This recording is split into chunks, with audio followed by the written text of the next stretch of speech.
Hi, and welcome to the Neoprene Playmat. I'm your host, Matt Piak, and yeah, this is Spend My Money Mondays. So, in this segment, essentially every month I have $100 to spend on board games, board game accessories, really anything dealing with board games. And so, I look to your help to making the best purchases. Sometimes I'll just make these decisions on my own while I'm going through. If something really catches my eye, or if I already have a trade in line, something already set up. But other than that, I'm just going to show you what I'm interested in. And I'm going to talk a lot about things I want to buy, why I want to buy them. You'll hear me say a lot in this segment if I think something is worth it. And I don't want this to be misconstrued. So, a lot of times there are board game media content creators that talk about if a game is worth it in the sense of this is the cost of the product and this is what you get from that product. And I don't really like looking at worth that way. I don't really know what's going into the publisher's costs. I know, like for instance, Dead Reckoning, that big Kickstarter that AEG put out, they were talking about their card crafting system. And in an interview after the campaign, I learned that for those cards to be created, the ones that are clear and you slide them through a sleeve and they can flip around, you can add stuff to them, all that, they need to be printed in two different factories that are in two totally different countries. So they have to wait for one printing to be completely done, and then they send all of those cards after they've been printed once over to this other printing company to print another portion of those cards. And so a lot of times there's costs that we just, as the consumer, don't necessarily know about. Another big thing is the publisher providing health insurance for their employees. That's definitely going to drive up the cost. And how many employees do they have? How large are their print runs?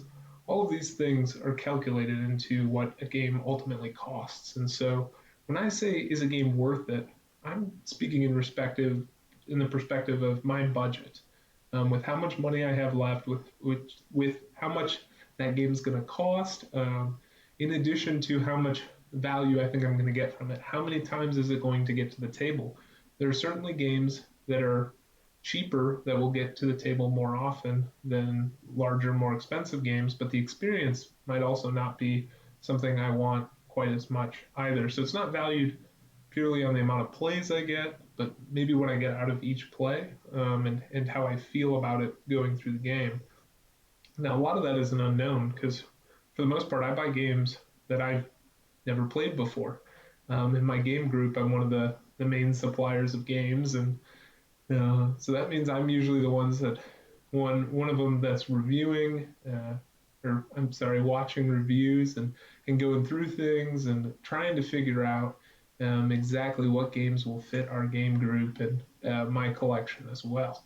So let's get into it. So I like to keep a spreadsheet all together of what I'm doing. So if you watched last week, I made a trade with Board Game Co. And if you remember, it was a rather large trade. I was getting rid of things like Maximinions and Summoner Wars and some other things. And then the trade fell through. One of the major games I wanted, Dogs of War, was no longer available. And so I ended up having to jump back in. I refilmed the trade, did a smaller trade, still got Zombicide Invader, and was able to pick up two other small box games, Air, Land, and Sea and Lost Cities. And so, and I only traded two games away. So with Board Game Co's discounted shipping, I was able to get the cost to ship my games out at $12.72, which is pretty great in the grand scheme of things. So that brings our overall budget to $87.28. Oh, I do want to reiterate at this point too. I am in no way sponsored by any of the companies I may talk about today, whether it's a publisher or in this case Board Game Co. I might bring up places like Miniature Market, Powered of Meeple, Cool Stuff Inc. All of these stores are great. I shop from all of them. That said, I'm not sponsored by them. I'm in no way influenced by them. There's no ad revenue or anything like that coming from them. This is simply going through my process and inviting you into my headspace as I calculate what games I want moving forward. All right. So across the bottom here, you'll see my tabs. So these are games that are available now that I'm interested in. I've been looking at, and we'll go through some pictures of some of these. I won't show you all of them, but really big ones. Alma Mater. This is by the same design team that put together things like Lorenzo Magnifico, Coimbra, Grand Austria Hotel. I've played Lorenzo. I haven't played the other two I just mentioned, but from everything I've seen of theirs, it's been a game that I've wanted to try. Alma Mater is about higher education in the 1500s. I personally work in higher education, and so I don't know. There's a crossover of interest there. There's not many games themed around higher ed, and so I thought this one looked really cool. We'll actually jump into it a little bit more later. Um, Crystal Palace is a capstone game. It's a dice placement. I guess the unique gimmick in this one is that you can put your die to any side you want before you place it, but you have to pay for it. So if you decide to go with a 6 on that die face, it's going to cost you a lot more than if you go with a 1 or a 2 or something like that. But you have complete agency in choosing what face of the die you want to use. The Magnificent, it's another dice placement game. It's by Aporta Games. You're like traveling magicians in a carnival or something, something along those lines. The artwork's got this interesting art deco feel. Looks really cool. So excited to look into that a little bit more. Truffle Shuffle by AEG is another one that's on my list. That's a small, quick game. It's by the same people that did Points Out, so it looked intriguing, and who doesn't like a good truffle? And then Yukon Airways. This is kind of it's almost pick up and deliver, but you don't pick anything up. I believe you just start with all of your cargo and you're bringing it places in the Yukon Airways. And what's really cool is the designer actually it's either his dad or his grandfather owned an airport in the Yukon, and so he has pictures and things from his family incorporated into the game. And so I just love that personal touch that he brought in there. So definitely am looking into that one, seeing if that's an option. Some stuff for pre-order. We'll go into some of these. I'm going to skip over some of them. Guardians, you probably heard me talk about it last week. Guardians is one of my favorite games, head-to-head two-player game. It's probably my favorite one right now. There's a new hero pack coming out, which will have like 4 new heroes. So excited about that. It's just a little expansion there. Small box. Cosmic Frog looks super interesting. We'll get into some of the artwork on that one. I got a whole bunch here. I'm not gonna go through this entire list. And then some Kickstarters that I'm looking at.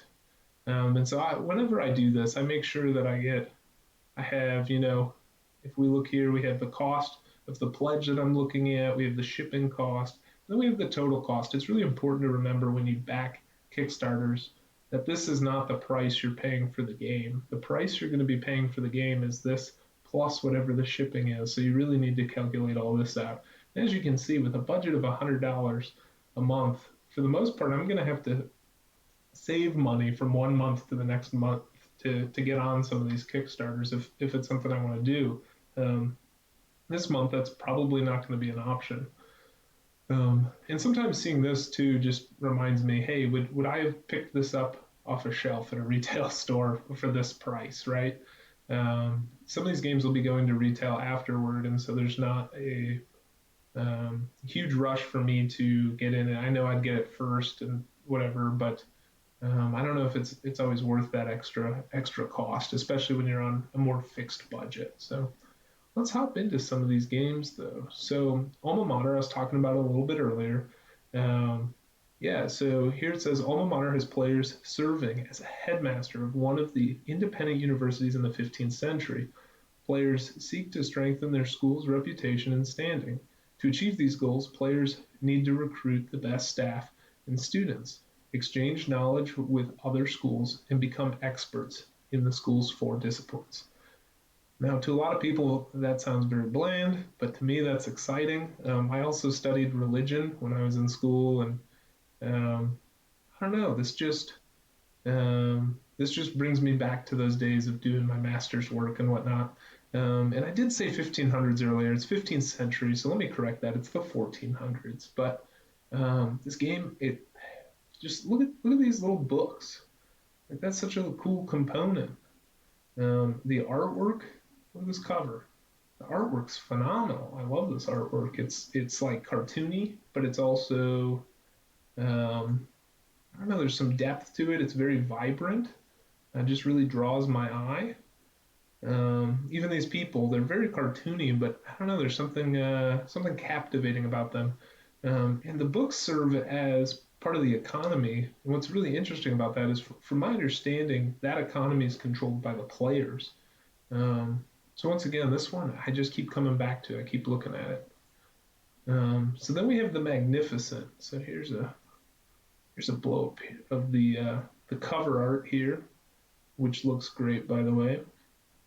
But yeah, in this one, you are traveling around, and essentially you're like carnival magicians, and you have dice placement around these circles here. I don't really know all the mechanics of it. Like I said, this is one I'm interested in. I've been interested in it, but sometimes it's just the theme that draws me in, and from there I determine what to go with. The Porta games are generally pretty good, so maybe I'll do some more digging. But other than that, just looked really interesting. I like the art. It's kind of like an Art Deco sort of stylings as well, which looks really chic. So it has a nice table presence.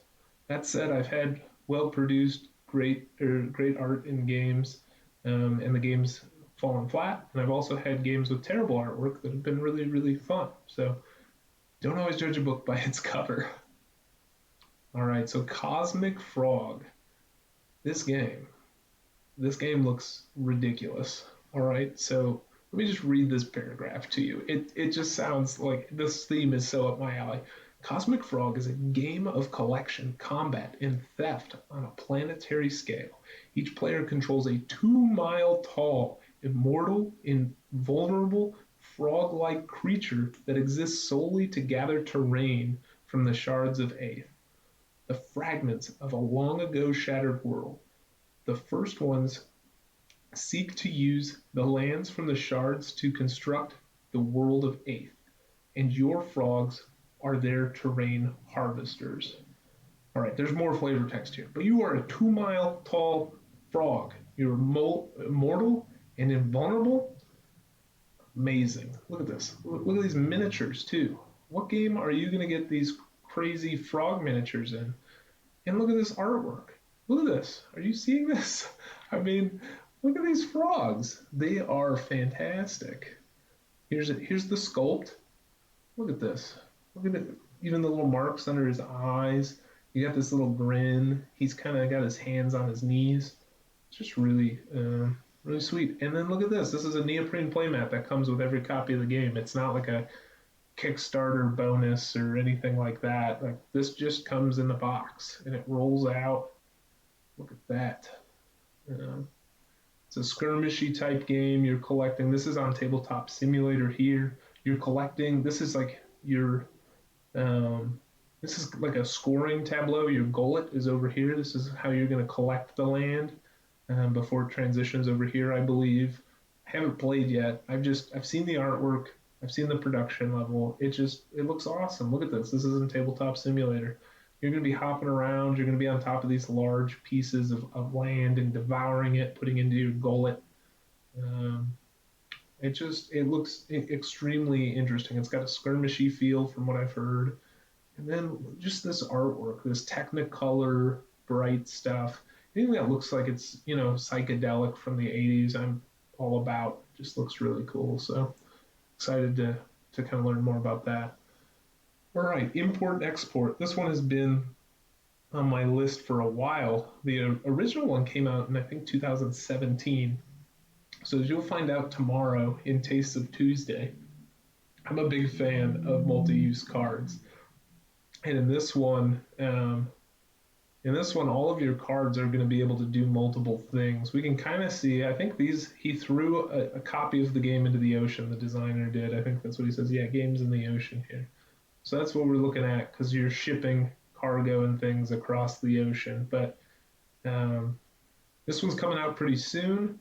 All I really know about it is it's kind of a rehashing and a rethinking of Glory to Rome, which is a game with multi-use cards that I never got to play, that I've heard so many good things about that'll never be in print again. And so this is supposed to get me somewhere close to it. So I'm interested. I want to see what it's like. Um, Comes at a good price point. I think Miniature Market has it on pre-order right now for $37.99. So definitely something to keep my eye out on. And then we have Cloud Age, or is it Cloud Age? It's all one word. I think it's Cloud Age because the A is capitalized, but who knows? I could be wrong. And they have been keeping everything. Capstone has been keeping everything on lockdown about this game. If you look in the pictures here, there's absolutely nothing beyond box art, and I think that's because there's going to be cards. It's a deck builder with cards that come out in a sleeve, and in that sleeve there's a cloud that's covering parts of the card. So when you're picking cards for deck building purposes, that part of the card you're not going to know what it is until you pull it out. And so I think they've been really secretive about what those cards look like, trying not to give spoilers away. So that just sounded really interesting. It's Alexander Pfister, who obviously has a really long design pedigree. Personally, I don't think I've actually ever played one of his games. A lot of his games have been on my list. I need to play them. Great Western Trails, one that comes to mind. Maracaibo is another one. And Oh My Goods, that has multi-use cards. Why haven't I played it? It's been out for a long time. I don't know. That's definitely one to keep a lookout for. And I think, if I remember correctly, I think it's $44.99 right now. So it's not too bad in price. Another game. This is the last one that's a pre-order right now. So these last few ones have been pre-orders. This one is called Fired Up. I actually know nothing about it. I was going through Miniature Market and was just going through the pre-orders, and I kind of fell upon the theme. And the theme is there's essentially some form of virtual arena combat that is taking place here in the middle of this board, and you are the audience trying to sway arena combat members to do the things that you want them to do, and that's going to aid you. I don't know if you're betting or how exactly that all aids you, but just this idea of a virtual arena and like players at home controlling some form of bot or robot to fight in here, bringing in large audiences, just sounded really intriguing and something a little bit different than what I used to seeing. And so here, this is pretty interesting as well. It's a pentagon shaped board, and to be honest, I hadn't seen anything like that until Into Deep went on their first campaign, which was shortly thereafter canceled. They're set to relaunch September 15th, but yeah, this pentagon shape, it's intriguing. It's different. It's kind of like Everdell in the sense that Everdell came out and had that really weird round board with like a big tree on it. So it just catches the eye a little bit different than the normal square or rectangle. So that's just something I was thinking about when I was looking through. It just looks kind of interesting. Look at this artwork. It's pretty cool. You got this lady here with the. Oh, it's not letting me scroll, huh? I guess that's what we get here. Is this image here? Look at those golden arms and stuff. She looks really cool. And look how big this board is too. This board is huge. Like I said, it just looks like something different, something I haven't played before. So looks like it has a cool table presence, something I'm keeping my eye on. I think that one's around the $50 price point too. It's currently on pre-order. All right, so now I get into the Kickstarters. So if we go back, this one is the North Providence. So September 19th is when it's going away. It looks like I have one here that's 17th of September. I got these sorted by date. But this one I'll have to pull the trigger on probably before the next Spend My Money Monday if I want it. It's called the North Providence. So I believe John Cloudus, he's the designer of this one. He released a game before this called the North, which I had never heard of, never seen. Um, but the artwork when I saw this really captured me, and saw John Cloudis on the design label, and that got me interested. I'm a big Omen player. I've actually played Omen probably about 4 or 5 times in the last week. So that it gets to the table a lot. 4 or 5 times might not sound like a lot, but I usually don't play games over and over again like that. I'm usually just pulling something different out all the time. So, um, but look at this artwork once again. I get pulled in by the art. I mean, who doesn't? Um, it just looks so cool. It's so different than what you typically see. Um, and in this one, you are I guess you're both doing some deck building elements. You have these node cards that turn. Looks like an interesting mechanic. It essentially you're trying to decide whether or not to spend it now and deal some damage and do some cool things, or wait till the next turn when it's going to be even more powerful, or the turn after that when it'll be even more powerful. And so you're playing out these different bots. There's actually a pretty good review of the game here as far as just gameplay and what it looks like to play a game. And then let's go back to this artwork. I mean, come on, that's so great. I'm just look at these things. It looks fantastic. It's John Cloudis. I'm like, I don't know how I'm just not gonna go hit back right now. It's $25, $5 shipping. So I mean, that's for a small card game that might seem like a lot, but when you're looking, it's a one-man team putting all this stuff together. Um, this artwork could not have been cheap, and when you're looking at how many backers he has right now, let me see, where are we at? So we're at 324 backers. This is not a massive print run, and so card artwork, I mean, you might a pretty average price for a card is like $150 for one piece of artwork for a card. And so you're looking at a lot of really, really good artwork on a whole bunch of cards. Um, and so I'm like, $25 isn't bad. I might hop in on that. And this also means there's not going to be a ton in circulation after the fact, right? So like some of these other bigger Kickstarters, I'll say no to and I won't go in on because they have 2, 3 thousand backers. I know for a fact I can get them on the secondary market sometime later if I'm willing to pay for them. In this case, you don't know. That's not that many copies of the game, and who knows how many are actually going to put those on the secondary market, even if they don't like it. A lot of people just let games sit on their shelf, even if they don't like it. So it might be one I go in on. We'll see here. All right. So this is Deco Wonders. This one has had me looking at it. It is a solo legacy card game. It's given me a little bit of an intrigue. Solo games, a lot of times when I purchase them, I think I'm going to play through them, and I think I'm going to play a lot solo, but I find out that I end up going to other things. I'm trying to get into that headspace where I play more solo games. But for me, it's got to be an easy setup. It can't be too taxing on the mind. I'm not one that wants to pull out a huge Euro 3 hour game to play by myself. But small card games, shuffle things together like Raxon, Isle of Cats. I play those solo a decent amount. And so this one had me intrigued because it looks like it's a pretty fast setup.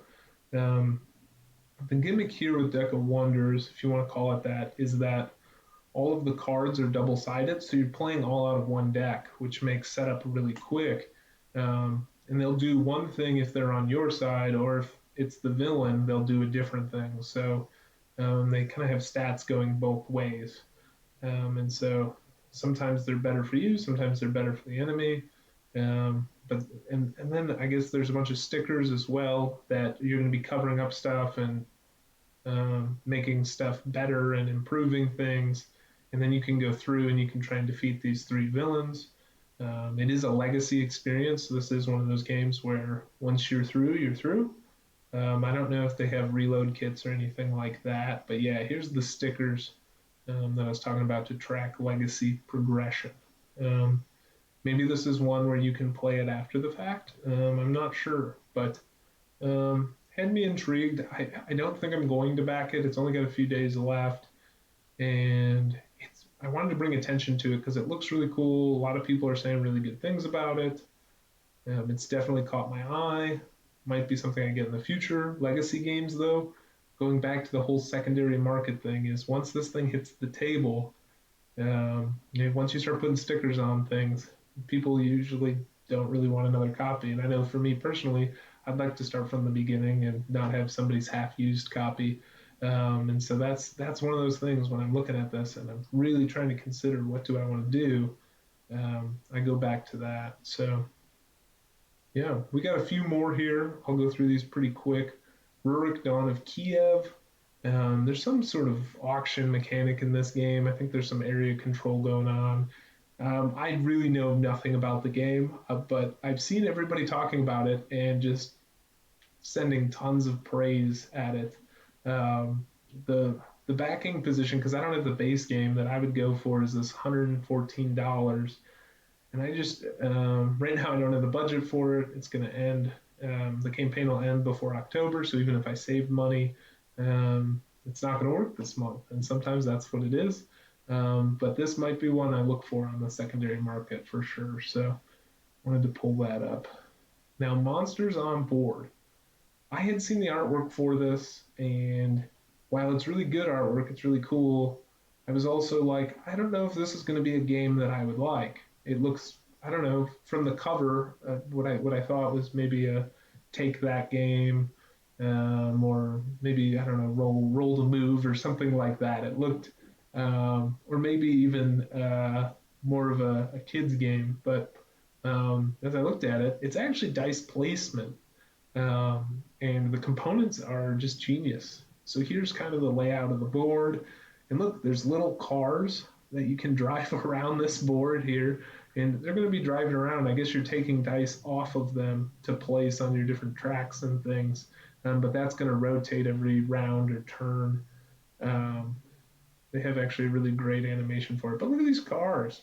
I'm a big fan of any time you can take a bunch of cardboard and build something out of it to use for games. I don't know if you've ever played Celestia, but there's this airship, and the airship kind of like sits on the clouds, and it's great because every time there's like this push your luck mechanic, and there's a chance that you might sink the zeppelin, and so while you're flying over, it's great to just when you're trying to bluff people and tell them, oh no, like I can get through this fine when you're the captain and you really can't. All of a sudden at the end you get in this big crash. So I always like to take the actual model and turn it and dump everybody out. It just I don't know, adds to the theme of the game. And so I saw these and immediately thought of that. These are great. The fear mobiles they're called. And then look at this, 78 custom dice. Like that's not cheap. And they look okay. Like I like the iconography. It seems like it's pretty clear. Um, with as many symbols as they have, I don't know how they could have done them differently. Looks like they communicate what they need to. I think if anything, if I had any complaints, I would say the colors of them might be just a little off from the general theme of the game. Like I don't know about this yellow, but I guess it matches this mummy guy. And the pink seems really bright, but this octopus guy is that pink, so maybe it's okay. Maybe I'm just crazy, but just looked a little bright for the theming of the game. Otherwise, though, it looks really nice. And then look at these. These miniatures are great. This is the deluxe edition, which is if I was going to pledge for this is the edition I'd go in on. Which I kind of contradict myself because I'm all about sustainability, and as you probably know, going with standees, cardboard, all of that is much better for our environment. It's not plastics. It can be made out of recycled goods, all of that good stuff. But the kid in me also sees these miniatures and is just like, oh, these would be so fun to toy around with. They would have good table presence. It would just make the game more inviting, and it would probably get to the table more. If that's the case, then maybe the miniatures are okay. Anything that gets the game to the table more. I shouldn't say anything. I am a man that has moral standards, but also look at these sculpts. Look at these sculpts. How could you not want these? Okay, he's got look at his arms and his hands here. They kind of drag on the ground. He's got this its big nose. I don't know how he balances with those little feet and this huge body and hat, but I mean, he looks awesome. And I do like the fact that they've made these all gray and then they've made these all different colors. I don't personally paint my miniatures, and so this is a really easy way to decipher who's who on your little map here that you have. So yeah, this one looked super interesting. Look at this. Look at these little cars racing around. So anywho, it's got me excited. It's a little bit on the pricier side given my budget. I think I would pretty much spend my entire budget getting this game because it's $69 and it's 15 for shipping. So that would put me, that's 84 bucks. So right now I'm at 87.28. That would leave me with $3 left for the month. And I don't think I want to do that yet. But yeah, looks interesting. If that's something that you'd be interested in, but definitely come back at. I think $69 for what you get in this box is pretty good. From a component standpoint, I can't attest to the gameplay. I haven't played it at all, but yeah, looks intriguing. And then we have Philosophia. This is the floating world. Um, this game, the artwork, it's like in this picture, I look at it and I'm like, this looks awful. I hate it. But then I scroll down and I see like this. I'm like, okay, this looks cool. This is like, I don't know, feudal Japan, or it looks ancient, you know. And then I look at the artwork here and I'm like, man, these look really good. They look they definitely have this old feudal Japan sort of feel to them. They're all tarot sized. And then you get to these pieces of artwork. These are phenomenal. If you're into that style, right? It's very stylistic and very. It looks like it's an ancient game almost. The way some of these are produced, and I personally like that aesthetic. I think it looks pretty cool. This is a deck builder, Kickstarter exclusive. You get this little teapot, which is pretty cool. And look at this sumo. This is a fun mini. I just wonder if he gets knocked over really easily. I could see him falling over all the time because of the weight distribution. Not really sure though.